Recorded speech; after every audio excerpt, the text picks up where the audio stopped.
이 지금 보이시는 화면이 저희 그룹웨어 화면입니다. 심플 프로젝트도 있고 유튜브 디리버리도 있고요. 지금 보시면 아까 사전에 예산 품위를 먼저 올려야 되는 경우가 있다라고 말씀드렸어요. 그래서 예산 품위나 자산 관련돼서 품위를 먼저 올리셔야 되는 경우에는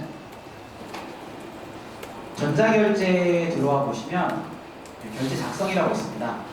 사전에 먼저 올리시는 것들은 회계적으로 당장 이게 쓸지 안 쓸지 확정이 안 나 있는 것들이기 때문에 여기다가 우리 예산 품위서라는 양식을 만들어 놨습니다. 그래서 여기 들어오셔서 기본적으로 우리가 꼭 받아야 되는 내용들에 대해서 어느 정도 정리를 좀 해놨어요. 그래서 목적, 추진 일정, 기고, 그리고 어떤 거를 쓰시는지 내역과 금액들 사전에 먼저 입력을 해주시고, 요거에 관련돼서 받으신 뭐 견적이라든지 요걸 구매해야 되는 뭔가에 관련 서류들이 좀 있을 수 있잖아요. 그런 것들은 파일 첨부해서 추가해서 올려주시면 됩니다. 그래서 우리 기본적으로 요거 각각 그 부서마다 그 사유에 따라서 내규들이 있어요. 그래서 그 내규에 따라서 결제 라인은 지정을 해주시면 됩니다. 기본적으로 뭐 자기 팀장, 그리고 재무부서, 뭐 임원 재무부서, 그리고 이렇게 자금 담당 이런 식으로 처리가 되는데, 그거는 별도로 아마 교육이 되는 걸로 알고 있어요. 그래서 그걸 가지고 문서별, 케이스별 내규에 따른 결제 라인을 지정을 해주시면 됩니다. 결제 라인 지정하시는 건 간단해요. 만약에 결제자로 넣어야 된다 그러면 결제자 선택해 놓으시고 선택하시면 되고요. 혹시 합의자로 넣으셔야 된다 그러면 합의자 누르고 선택하시면 됩니다. 그리고 병렬합이 순차합이라고 있는데 특별한 경우 없으면 저희는 다 순차합이라고 할 거예요. 그러니까 기본적으로 순차합의로 처리한다 라고 봐주시면 될 것 같고요. 이렇게 결제 라인 지정하시고, 혹시 뭐 참조자, 결제 사인이랑은 상관은 없지만 뭐 그 같은 팀원들이 내용을 알아야 된다거나 뭐 이런 경우에는 참조자나 조회자에다가 내용을 넣어주시면 됩니다. 그래서 저장하시고 제목 입력하시고 결제 상시 누르시면 결제를 타고 올라가서 최종 결제가 완료되면 이 문서는 결제가 끝난 거예요. 그럼 이 결제가 끝난 거를 확인하시고, 아 이건 우리 회사에서 이제 사도 된다라고 오케이가 난 건이다 라고 판단을 해주시면 돼요. 그리고 나면 저건 이제 아까 말씀드린 대로 용어 그대로 예산, 사전에 이제 먼저 결제를 받으시는 건이고요. 그리고 나면 저 ERP 접속을 하시면 됩니다. 접속을 하시면 아까 말씀드렸다시피 대부분의 사용자는 ESS라는 메뉴, 그리고 몇 개 메뉴가 있을 수 있는데 요거만 보시면 돼요. 여기 들어와 보시면 법인카드 사용하신 것은 법인카드 사용 내역 회계 전표 생성이라는 메뉴에서 처리를 해주시면 되고요. 법인카드 외에 나머지 것들은 전표 입력 메뉴에서 처리를 해주시면 됩니다. 그래서 법인카드 사용 내역 회계 전표 생성을 먼저 말씀드리면, 들어와 보시면 우리 지금 자금 담당이랑 관리팀 쪽에서 카드 등록하고 그 카드 누가 가지고 있는지 전산상으로 세팅을 다 해놨어요. 그래서 본인이 로그인하신 사용자의 카드만 나오게 돼 있거든요. 그래서 본인이 쓰신 카드 내역이 이렇게 나옵니다. 이건 내용이 좀 없으니까 제가 전체 내용을 가지고 잠깐 보여드릴게요. 그래서 보시면 이 카드 내용은 우리 회사에서 뭐 본인이 이 화면 보시면 본인이 쓴 카드에 어디서 썼는지, 카드 번호, 그리고 어디에서 쓰셨는지, 날짜가 언제였는지, 그리고 그 가맹점에 대한 정보, 그리고 금액이 얼마인지 이렇게 다 나옵니다. 그래서 이 내용을 한번 보시고, 우리가 제일 중요한 건 이 비용 계정이라는 거예요. 비용 계정. 이 비용 계정이 아까 저희 PPT 자료에서 잠깐 보여드렸던 여기에 해당하는 계정 과목이거든요. 사유에 맞는 계정 과목을 넣어주시면 됩니다.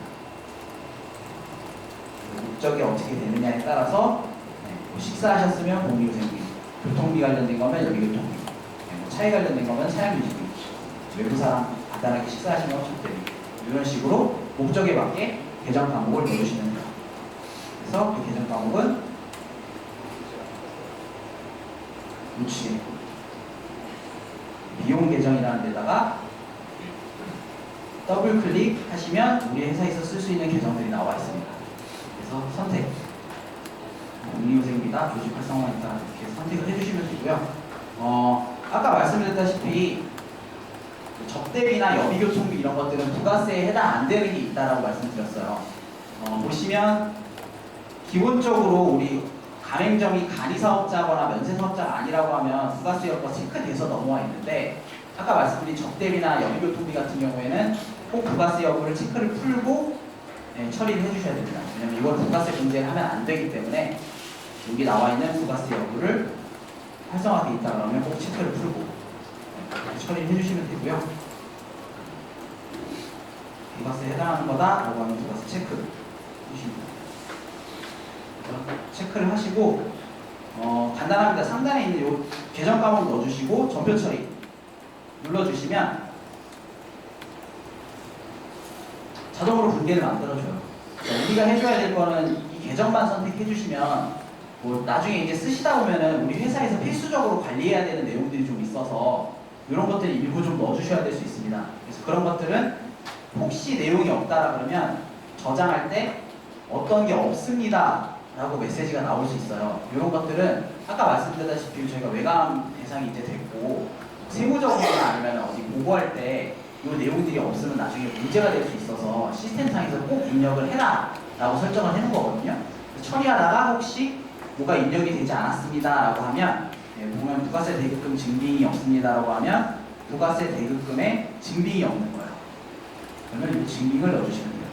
우리는 지금 신용카드니까 특별한 일 없으면 자동으로 들어가 있을 겁니다. 혹시라도 뭐 이런 메시지가 뜬다라 그러면 거기에 해당하는 항목 찾아서 입력을 해주시면 돼요. 그리고 기본적으로 아까 말씀드렸다시피 여비교통비하고 적대비는 무조건 불공제인데 차량 유지비 같은 경우에는 우리가 가지고 있는 차 종류에 따라서 공제를 할지 말지 선택한다 그랬거든요. 그래서 차량 유지비를 보시면 법인 차량 관리 항목 값이라고 있습니다. 그래서 여기 보시면 저희가 차량을 쭉 등록을 해놓은 거예요. 그래서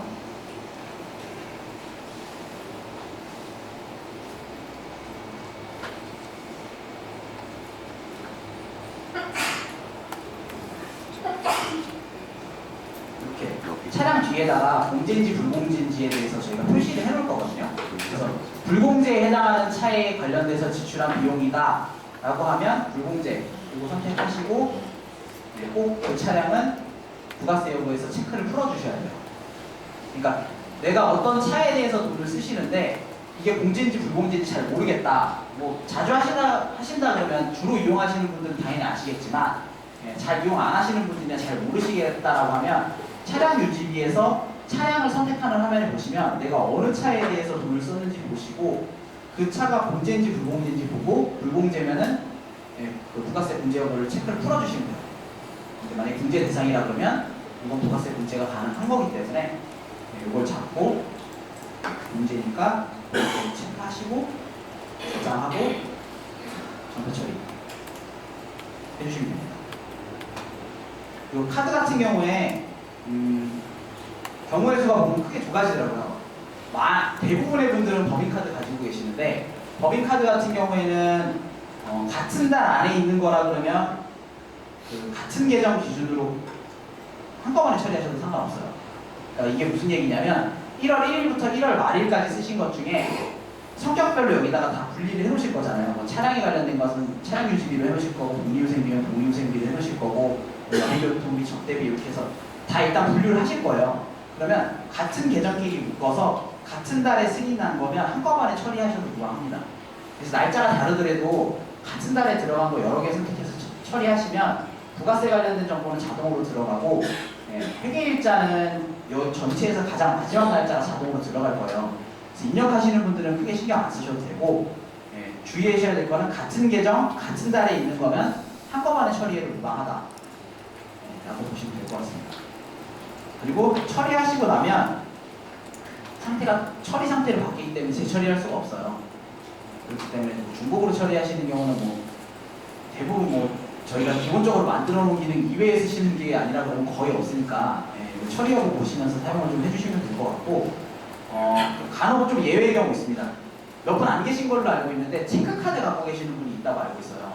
체크카드 같은 경우에는 결제하자마자 통장에서 바로 빠져나가 버리기 때문에 체크카드는 일자별로 건별로 좀 처리를 해주셔야 됩니다. 좀 불편하시겠지만 혹시 체크카드 갖고 계시는 분들은 지금 말씀드린 것처럼 이거 일괄적으로 다 선택해갖고 하시면 안 되고 그 건별로 하나하나씩 다 처리를 좀 해주셔야 된다는 거 유의를 좀 해주시면 될 것 같고요. 혹시라도 이거 처리하실 때 거래처가 등록이 안 돼 있으면 그 관리부서에서 매일 아침 한 번씩 체크해서 거래처 등록을 해놓을 거예요. 근데 혹시 안 돼 있다라고 하면 관리부서에 요청하면 요거 거래처 일괄 등록을 한번 해주실 겁니다. 그리고 우리 그 그룹에 보시면 거래처 등록 신청이라는 양식을 만들어 놨어요. 그래서 혹시라도 ERP 안에서 내가 지금 처리해야 되는 계정 거래처가 없다라고 하면 그룹을 통해서 거래처 신청 양식을 써주시면 됩니다. 잠깐 보여드리면 거래처 등록 신청서라고 이렇게 있습니다. 이거 올려주시면 관리자가 보고 ERP에 거래처를 등록을 해주시는 거예요. 그래서 법인카드 처리하는 거, 나머지 특별한 것들은 건드릴 거 별로 없으실 거고요. 그런 경우는 있을 수 있습니다. 로그인 했는데 내 카드 내역이 안 나오시는 분들이 있을 수 있어요. 그거는 관리자가 등록하다가 뭘 잘못했거나 아니면 발받은 지 얼마 안 돼갖고 등록이 안 돼 있는 분일 수 있거든요. 그런 거 별도로 요청 주시면 여기 자동 담당 차장님이 체크해갖고 시켜주시고, 그래서 혹시 안 나오면 관리팀 또 안 나오는 게 아니더라도 조금 애매한 거 있으면 한번 물어보고 처리를 해주세요. 왜냐면 기존에는 우리가 규모가 좀 작고 아무래도 관리부서 인원들이 이렇게 뒤에서 체크하면서 좀 할 수 있고 어렵지만 어떻게든 했는데 이제는 실질적으로 그렇게 할 수 없는 정도의 규모가 좀 돼서 처리해놓고 나서 나중에 관리팀이 이걸 다시 바꾸기가 쉽지 않을 수 있어요. 그래서 올리시는 분들이 내가 올리면서 이게 계정이 뭔지 잘 모르겠다, 아니면 어떻게 처리하는지 좀 헷갈린다라고 하면 좀 익숙해지실 때까지는 관리팀에다가 좀 문의를 해주세요. 왜냐면 그래야 잘못 올려가지고 나중에 다시 올리시거나 뭐 이런 경우가 없거든요. 그리고 아까 여기 잠깐 말씀드렸지만 이 내용 입력하시고 결제 상심 누르시면 실질적으로 내가 이거 썼습니다라고 결제를 올려주시는 거예요. 화면 잠깐 보여드리면 계정 넣으시고 비어있는 데 없이 혹시 빠져있는 거 없는지 체크하시고 저장하시고 결제 상심 눌러주시면 이 내용을 그대로 전자결제 문서를 만들어줍니다. 그래서 지금 아마 좀 복잡하다고 생각하실 수 있는데 원래 이런 식의 뭔가 그 지출품이서라든지 이런 것들을 올리셨던 걸로 알고 있어요. 그거를 그룹에서 그냥 문서화로 올리는 게 아니고 시스템에서 만들어서 그려서 넘겨주는 개념이라고 생각하시면 그래도 그렇게 많이 번거로운 건 아니다라고 조금 생각해 주실 수 있을 것 같아요. 그래서 이렇게 내용들이 올라가는데 요 쓰신 거는 우리 법인카드 외에 나머지 건들 같은 경우에는 사전에 예상품이 올려주셔야 된다고 했잖아요. 그런 거는 하단에 보면 첨부 문서라고 있습니다. 그리고 하단에 확대해서 보여드리면 첨부 문서에 추가 누르시면 내가 과거에 전자결제 올린 문서들이 이렇게 다 나와요. 그러면 내가 이번에 돈 쓴 거는 과거에 이거에 관련돼서 올렸던 건입니다 라고 선택해 주시면 나중에 결제자라든지 본인이 봤을 때 이 내용을 보고 연결된 문서를 찾아갈 수 있어요. 링크가 다 걸려있기 때문에 이렇게 걸어서 내규에 따라서 결제선 지정해서 결제 완료해 주시면 이걸 가지고 카드 쓰신 거면 자금 담당이 카드사에다가 나중에 지급을 하실 겁니다. 카드 쓰는 거는 이렇게 처리해 주시면 되고요. 카드 외의 거는 지금 보여드린 것처럼 이렇게 리스트를 어디서 가져올 수가 없어요. 그래서 그런 거는 여기 보시면 전표 입력이라는 메뉴가 있습니다. 전표 입력 메뉴에서 지금처럼 분기를 자동으로 만들어주는 건 아닌데 직원분들이 이거 하려고 그러면 좀 어려울 수 있어요. 분기에는 뭐 차변이 보고 대변이 보고 이런 거 굉장히 어려우실 거거든요. 그래서 우측에 보시면 상용점표 조회라는 저희가 상용점표 기능을 좀 만들어 놨어요. 이거 뭐냐면 자주 쓰시는 패턴을 저희가 미리 만들어서 넣는 거거든요. 그래서 상용점표 조회 보시면 리스트가 이렇게 나옵니다. 크게 보면 일반 직원들이 쓰시는 거는 요거 4개 하고 맨 마지막에 가지급정산 요 정도일 거예요.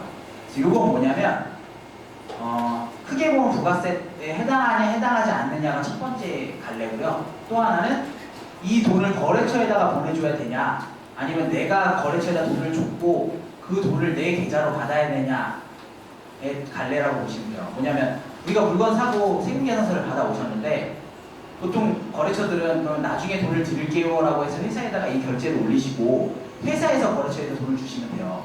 근데 현장에 계시는 분들 중에 특정 거래처는 성금 안 주면 우리 현장에서 결제 안 하면 물건 못 줍니다라고 하는 경우가 있을 수 있거든요. 그럼 부득이하게 직원분이 자기 돈으로 먼저 내고 나중에 가서 회사에다 청구해야 되는 경우가 있을 수 있어요. 그럴 때는 부가세 대상 직원 지급, 부가세 대상 비대상 직원 지급 이거 써주시면 되고요. 거래처에 돈 보내셔야 될 때는 이걸 써주시면 됩니다. 그래서 더블 클릭해보시면 분계를 이미 패턴으로 만들어놨어요.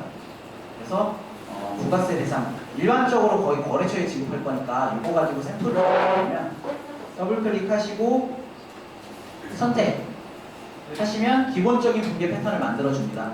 그리고 여기 제일 위에 있는 계정 과목은 우리 아까 요 자료에 있는 식대면 복리후생 교통비 여비교통 이렇게 지정해달라고 말씀드렸잖아요.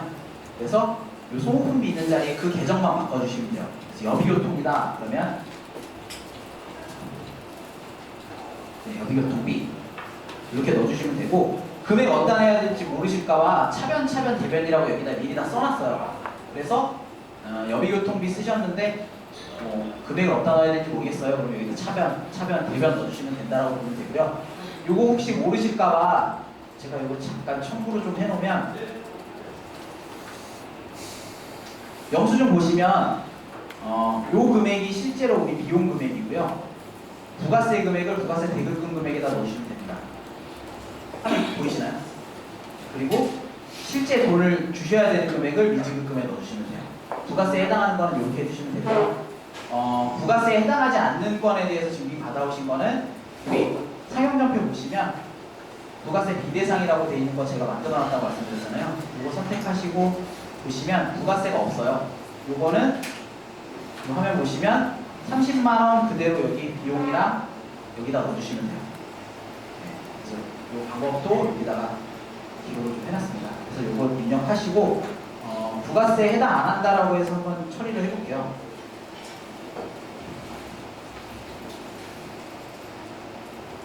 그래서 실질적으로 금액이 있으실 거고요. 금액 입력해 주시면 되고요.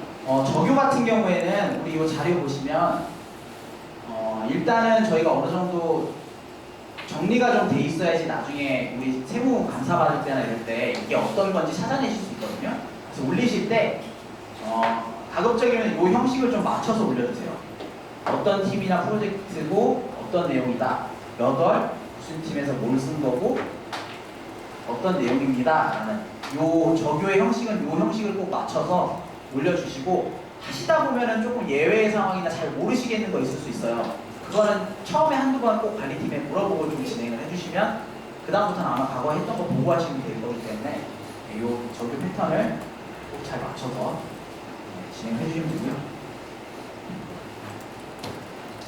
입력하시는 거는 붙여넣기나 이런 거 당연히 다 되기 때문에 컨트롤 C, 컨트롤 V 이런 거 지원됩니다. 그래서 이렇게 입력을 하시면 되고 패시브는 아니고 교통비겠죠?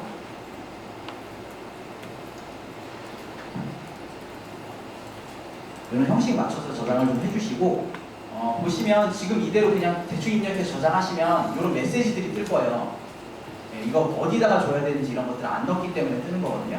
그럼 거래처 그럼 보통 어디다가 줄 겁니다 라고 선택을 하실 거고 이것도 아마 저장해보면 될지 안 될지 한번 해봐야 될 것 같아요. 네, 바로 저장이 되네요. 저장되면 내용을 제대로 입력하신 거예요. 만약에 저장할 때 아까처럼 메시지가 뜨면 관리부서에서 꼭 알아야 되는 내용이 빠졌다라고 보고 그거 저장해 주시면 되고요. 이 미지급금에 보시면 출납 예정이라고 있습니다. 요거는 특이사항이 없으면 무조건 다음 달 23일로 쓰게 될 거예요. 그래서 1월 달에 올리시면 특이사항 없으면 2월 23일이 뜰 겁니다. 근데 그런 경우 있어요. 우리 담당자들이 거래처에다가 물건 사오실 때 거래처에다 꼭 며칠 날 줘야 됩니다 라고 하시는 경우 있을 수 있잖아요. 1월 1일 날 샀는데 이번 주 중에는 무조건 돈이 나가야 돼요. 그래서 1월 7일 날 돈이 나가야 되시는 경우가 있다라 보면 그 지금 예정일을 넣어주시면 돼요. 근데 이건 정말 말 그대로 예정일이에요. 결제가 늦게 나가서 좀 늦게 나갈 수도 있고요. 경우에 따라서 이 날짜보다 먼저 나가는 경우들도 있을 수 있어요. 근데 그런 것들은 일단 예정일은 넣으시겠지만 결제 상황에 따라서 갈 거기 때문에 그런 예외의 경우들은 관리부서랑 꼭 협의를 하셔야 돼요. 이런 사유가 있어서 아니면 아까 사전품위에서 어떤 목적 때문에 며칠 날까지 돈이 꼭 나가야 됩니다라는 사전에 전자문서상의 근거를 좀 남겨주셔야 관리부서에서도 돈을 내보낼 때 이게 왜 우리 회사에서 자금 지급하는 날짜가 있는데 그 날짜 이외에 나갔는데 왜 나갔는지에 대한 근거를 찾을 수 있으니까 그 내용들을 꼭 넣어주셔야 됩니다. 그래서 이렇게 저장하시고 실제로 특이사항이 없어서 뭐 다음 달 23일 날까지 나가도 됩니다 라고 하면 저장하시고 이것도 마찬가지로 상단에 결제 상신 눌러주시면 이렇게 결제 문서를 만들어 줄 거예요. 그래서 전자결제 문서를 보시고 아까 말씀드렸지만 법인카드 외에 나머지들은 이미지 그 영수증들은 첨부를 좀 해주셔야 돼요. 그래서 사진 찍어가지고 파일을 꼭 첨부를 해주시고 이 첨부에는 꼭 영수증만 넣으셔야 되는 건 아니니까 요거에 관련해갖고 관리부서라든지 아니면 본인도 나중에 알아야 되는 뭐 중요한 정보들이 있으면 첨부 파일을 같이 넣어주시면 됩니다. 그리고 이것도 마찬가지로 사전에 예상 품위가 있다라 그러면 그 품위 문서를 선택해서 이 문서에 관련돼서 결제한 걸 구매해 왔습니다 라고 연결고리를 만들어 주셔야 돼요. 그리고 내규에 따라서 결제선 우리 회사의 뭐 팀장, 뭐 재무, 자금 이렇게 결제선을 지정을 해주시면 됩니다. 그래서 결제에 올리시고 완료가 되면 특이사항 없으면 우리 회사 내부에 맞는 그 결제 일자에 따라서 우리 자금 담당 재량님께서 이체를 해주실 거예요. 그래서 거래처에다 돈 나갔는지 안 나갔는지 또 보실 수 있는 것도 제가 설명을 드릴게요. 요거 입력해 놓으시고 전자결제가 올라가고 나면 보시면 개인별 전표 조회라고 있습니다. 이거는 내가 입력해 놓은 지금 전표 내용들이 쭉 나오는 화면이라고 보시면 되고요. 이거 조회해 보시면 지금 내가 처리한 건들이 전체가 나와 있어요.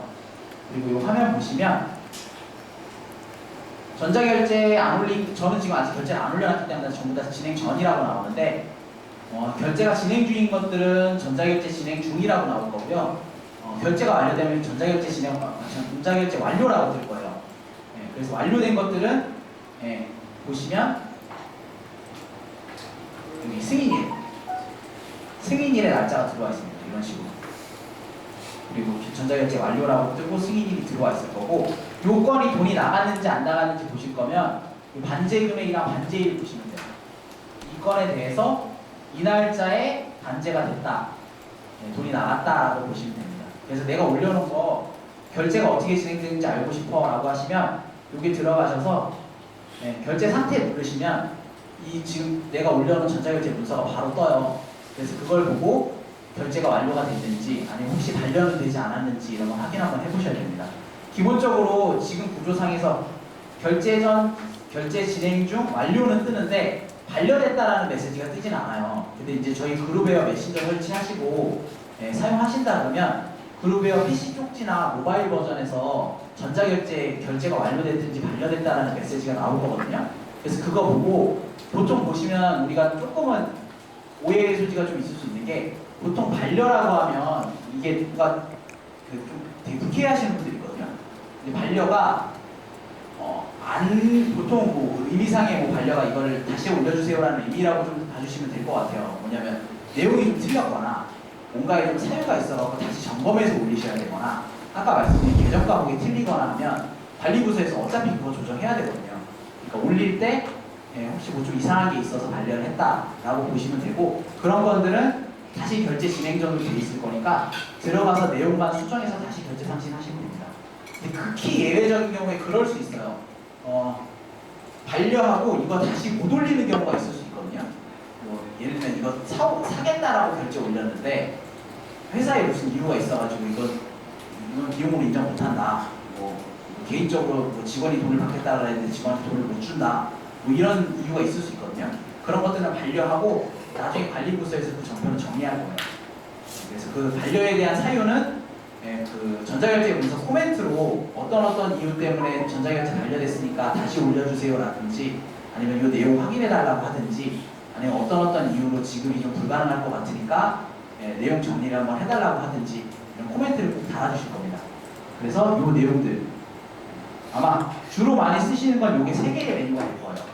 카드 쓰시는 거, 카드 외의 거, 그리고 개인별 전표 조회. 그리고 내가 올린 거에 대한 상태 조회를 하시는 거기 때문에 이렇게 봐주시면 됩니다. 그리고 아까 잠깐 말씀드렸지만 혹시라도 요거 입력하실 때 거래처가 안 나오시는 경우 있을 수 있어요. 이렇게 하셨는데 거래처가 조회가 안 나온다 이런 경우 있을 수 있거든요. 그러면 꼭 아까 거래처 등록 신청을 해주셔야 돼요. 그래서 좀 아마 앞으로는 기존처럼 막 급하게 당일날 해갖고 빨리 해주세요 이런 식의 업무 처리는 점점 어려워질 수 있어요. 그러니까 사전에 예산 품위를 먼저 올려놨을 거기 때문에 그게 확정적으로 돈이 나갈 거다라고 생각이 드시면 거기에 관련돼 있는 뭐 거래처를 미리 좀 등록을 해달라고 하시는 게 어떻게 보면 방법일 수 있습니다. 그러니까 조금 더 미리미리 좀 움직여서 처리할 수 있는 구조를 만들려고 하는 거거든요. 그래서 혹시 거래처가 없으면 검색해 보실 수 없다. 그럼 거래처 등록 신청을 올려주시면 됩니다. 우리 ERP상에 같은 팀으로 되어 있는 분들이 올리신 결제건들 볼 수 있는 메뉴입니다. 그래서 부서별 전표 조회 메뉴가 이렇게 있고요. 기본적인 비용 쓰는 것들은 다 대부분 비슷비슷한데 아까 말씀드린 하나의 좀 예외가 있어요.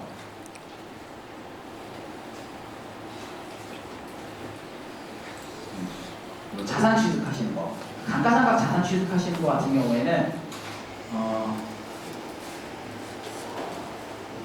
요 내용을 드릴 거니까 요거는 직원분들이 ERP에 들어와서 치실 일은 아마 없으실 거고 그룹웨어에 보시면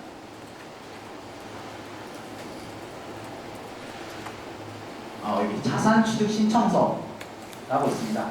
요거 올리실 때 이런 식으로 올려주시면 돼요.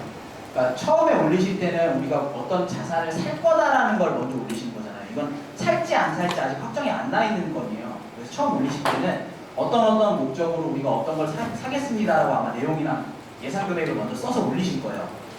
그리고 그거 관련돼서 뭐 첨부 문서나 이런 것들이 있으시면 첨부를 하실 거고, 그리고 결제선에 뭐 보통 뭐 팀원 대략적으로 한번 넣어볼게요. 뭐 팀장님이나 그리고 뭐 재무팀들 이렇게 계실 건데 그 뒤에 보시면 지금 제가 그 장현님 아이디로 들어와 있는데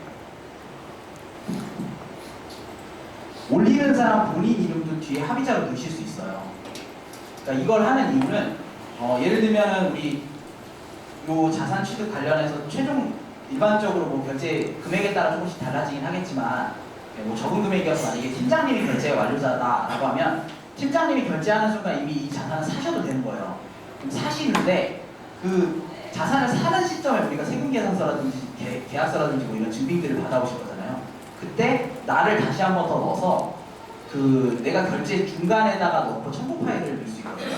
그래서 이때 이제 증빙을 넣어주시면 그러면 나중에 우리 총무 담당이 이 내용을 보고 자산 등록이랑 정보 처리를 하실 거예요. 그리고 거래처에서 돈 지급하시는 것도 관리를 하실 거니까 나머지는 다 동일한데 자산만 이런 흐름으로 진행된다 라는 것만 조금 기억해 주시면 될 것 같습니다. 그래서 기본적인 비용 처리에 관련되어 있는 내용들은 좀 설명을 드렸고요. 추가적인 기능들이 몇 가지 좀 있어서 간단하게만 좀 말씀드릴게요.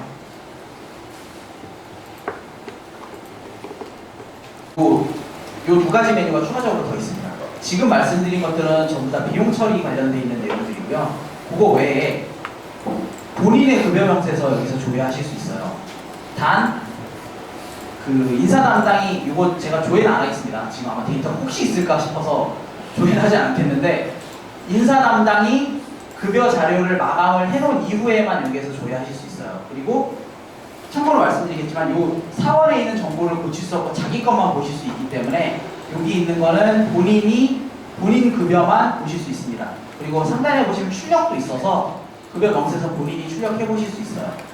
그래서 지금 아마 어느 정도 세팅이 되어 있긴 할 텐데 혹시라도 지금 아마 이 급여 관련돼서는 바로 보이실 수는 없을 거예요. 그래서 이거 완료되고 나면 뭐 빠르면은 뭐 이번 달 말 이 정도까지는 아마 다 보실 수 있게 저희 작업을 좀 해놓을 예정이고요. 요 관련해서 혹시 이슈 있으면 그런 것도 요청을 좀 주시면 될 것 같아요. 그러니까 보통 요거에 관련해서 이슈가 나오는 것들은 급여 명세서상에 항목이 몇 개가 빠져 있어요. 뭐 이런 경우가 간혹 있을 수 있거든요. 그런데 현장에 있는 분들이 우리 인사 담당한테 요청을 주시면 그거 프로그램상의 설정이 뭐가 빠져 있을 수 있으니까 점검해가지고 반영 처리해드릴 거예요. 그래서 급여 명세서 여기서 조회해서 출력하실 수 있습니다. 그리고 또 하나 증명서 발급. 가끔세 납세필 증명, 경력 증명, 그 경력 증명은 사실상 퇴사하시는 분들이라서 크게 의미는 없을 것 같고, 재직 증명, 그리고 휴직 증명, 그리고 근로소득 원천 징수 영수증. 다른 건 모르겠는데 아마 올해는 조금 해당이 안 될 수 있어요. 왜냐면 이 근로소득 원천 징수 영수증은 연말정산을 저희 시스템으로 마무리해야지 제대로 데이터가 나오는데, 아마 심플 프로젝트는 1월 거부터 다 넣기에는 현실적으로 좀 무리가 있어요. 2019년에 대한 내용은. 근데 아마 내년부터는 요거 시스템에서 뽑으실 수 있을 겁니다. 근데 당분간은 나머지 뭐 경력, 가끔세 납세필 증명, 재직 증명, 휴직 증명 이런 거는 여기서 신청하시고, 신청하시면 이렇게 신청 상태가 돼요. 그러면 인사부서에서 요거 보시고 승인 처리해 주시면 그때부터 여기서 바로 출력하실 수 있거든요. 그래서 여기서 출력하실 수 있게 돼 있다고 보시면 됩니다. 혹시라도 그런 경우 있을 수 있어요. 근로소득 원천 징수부라 그래서 당해년도, 그러니까 작년 거 말고 은행에서 올해 근로한 내역 가지고 오세요라고 하는 경우 있을 수 있거든요. 그런 거는 인사부서에 따로 요청을 해주셔야 돼요. 그거는 국세청에 아직 신고가 완료가 되어 있는 건이 아니기 때문에 아직 변경될 소지가 좀 있어요. 그래서 인사부서에서 주는 자료로 처리를 해주셔야 되고, 근로소득 원천징수 영수증도 마찬가지로 2019년도에 해당하는 거, 그리고 그 과거에 해당하는 것들은 조금 부득이하게도 인사담당자에 별도로 요청을 주시면 출력을 해서 주실 거고, 아마 2020년도부터는 특별한 이상이 없는 이상 여기서 내용을 다 뽑으실 수 있게 설정이 완료가 될 예정입니다. 그래서 지금 보시면 크게 보면 직원분들이 아마 대부분의 직원분들이 할 만한 거는 요거하고 요양검사정보에 하실 수 있는 기능들이고요. 별도로 그룹웨어에 대한 내용들 아마 보시면 결제 문서들 어느 정도 저희가 만들어서 넣어놨어요. 그래서 이런 것들도 좀 쓰시면서 혹시라도 좀 궁금한 거나, 저희가 이제 컨설팅하면서 제일 얘기가 많이 나오는 게 그런 거거든요. 사업이 워낙 다각화되고 있고, 아까도 제가 처음 시작할 때 말씀드렸지만 컨설팅하는 도중에도 사업 내용이 많이 바뀌었었어요. 그러다 보니까 표준화해서 아직 못 잡아놓은 부분들, 아니면 저희가 이거 하다가 미처 파악하지 못한 부분들이 일부 있을 수 있거든요. 그래서 그런 부분들은 요 현장에 계신 분들이 좀 이렇게 문헌화를 시켜주시면 관리부서라든지 여기 의사결정하시는 내부에 있는 인원들이 그 내용들 다 취합해서 우리 회사에서 적용할 수 있는 방법들, 그리고 어떻게 해야지 이걸 처리할 수 있을지 이런 것들을 같이 고민해서 공유를 좀 해드릴 테니까 혹시 좀 이런 이슈들이 있으면 그냥 갖고 계지 마시고 수시로 좀 얘기를 좀 많이 해주셔야, 아무래도 여기 같은 경우에는 당분간 그런 기간이 좀 많이 필요할 거예요. 또 아마 여기 계시는 분들이 다 그걸 공감하시겠지만 기존에 있는 다른 사업들이랑 조금 일반적이지 않은 사업 내용들이 좀 있어서 그런 것들은 사실 여기 계시는 분들도 계속 고민하면서 또 이런 자문을 계속 구해가면서 좀 진행을 하고 계시거든요. 그래서 만약에 조금 기능상에 좀 미비한 부분들이나 빠져있는 게 있다라고 하더라도 조금 그런 건 양해를 좀 부탁드리고 수시로 요청을 주시면 여기서 그거에 대한 중요도를 좀 파악을 해서 계속 개선할 수 있게 이렇게 준비를 좀 해서 나가겠습니다. 그래서 오늘 저희가 교육드릴 내용은 여기까지고요.